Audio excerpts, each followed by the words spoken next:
ఒక్క దత్తమూర్తిని ఆశ్రయిస్తే చాలు 33 కోట్ల దేవతలు ఆశ్రయించినట్లే. 90 దుర్గాది రూపేణ మహిషాది రణస్తివై. అమ్మవారు కూడా వేరే లేదు, స్వామివారే అమ్మవారు. బ్రహ్మ విష్ణు మహేశ్వరుడు స్వామివారే.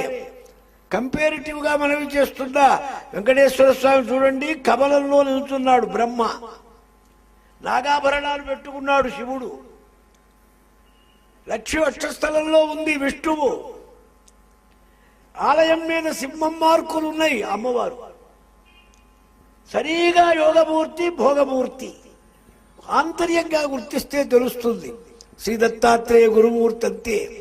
ఆయనే దుర్గా, ఆయనే మహాకాళి, మహాలక్ష్మి, మహాసరస్వతి, ఆయనే గురుస్వరూపం, ఆయనే బ్రహ్మ విష్ణు శివాత్మకం. సమస్త భక్త కోటిని అనుగ్రహించేవారు, ఆపద్బాంధవుడు. సర్వాపత్తులు పోగొట్టాలంటే పిలవగానే పరిచేవాడు. దత్తో నామ స్మరణ మనిషం కుర్వతాం సన్నిధానే గూఢాకారశ్చరతి సహసా వాంఛితుం దాతుకామః. ఒక శ్లోకంలో చెప్పారు, గూఢాకారుడై తిరుగుతూ ఉంటాడు దత్తమూర్తి. ఎక్కడున్నాడు? ఇక్కడున్నాడు. ఏ రూపంగా ఎక్కడున్నాడో నీకు అర్థం కాదు.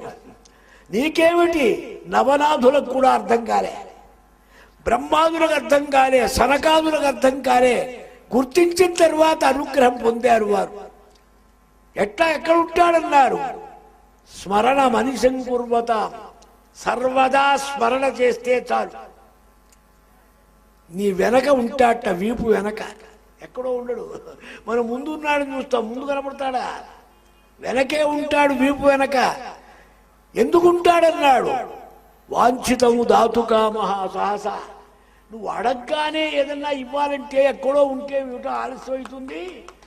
నీ వెనకందే ఉంటే అడగ్గానే చేతులు ఇటు పడేయొచ్చని సహసా వాంఛితం దాతుకామః గూఢాకారశ్చరతి.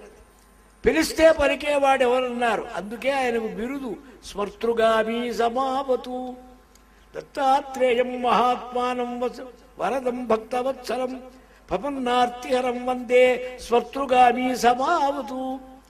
శ్రీపాద శ్రీవల్లభత్వం సదైవ శ్రీదత్తాస్మాన్ పాయి దేవాదిదేవ భావగ్రాహ్య క్లేశహారిత్సుకీర్తే ఘోరాత్ కష్టాదుద్ధరాస్మాన్ నమస్తే.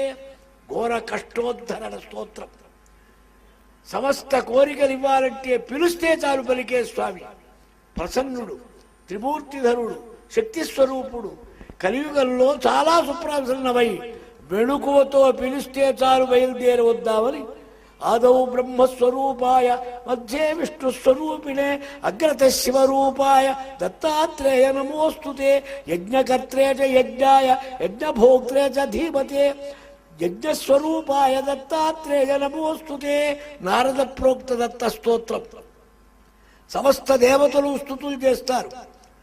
అలాగే శంకర భగవత్పాదులు చాలా భాష్యాలు రాసి చాలా మహిమలు చూపించి చాలా శిష్య సంచారం చేశారు.